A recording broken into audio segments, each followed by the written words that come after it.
একজন বাংলাদেশী পরিদর্শক জাপানে পরিদর্শনে গিয়ে তাদের দেশের প্রযুক্তি, দেশ পরিচালনা ও গোছানো সিস্টেম দেখে আবেগে আপ্লুত হয়ে জাপানি কর্মকর্তাকে জিজ্ঞাসা করল, আপনারা এত স্মার্ট ও সুন্দর দেশ কিভাবে গড়লেন?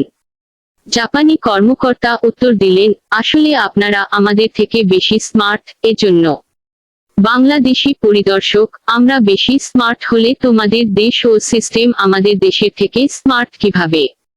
জাপানি কর্মকর্তা, আমাদের দেশে 10 জনে একজন স্মার্ট আর 9 জনই অযোগ্য, কম বুদ্ধিসম্পন্ন। কিন্তু আপনাদের দেশে 10 জনে 9 জনই স্মার্ট আর একজন হয় অযোগ্য, কম বুদ্ধিসম্পন্ন। তফাৎ শুধু এতটুক, আপনারা একজন অযোগ্যকে লিডার বানিয়ে 9 জন স্মার্ট মানুষকে তার আন্ডারে কাজ করতে বলেন। আর আমরা একজন স্মার্ট মানুষকে লিডার বানিয়ে 9 জন অযোগ্য, কম বুদ্ধিসম্পন্ন মানুষকে তার আন্ডারে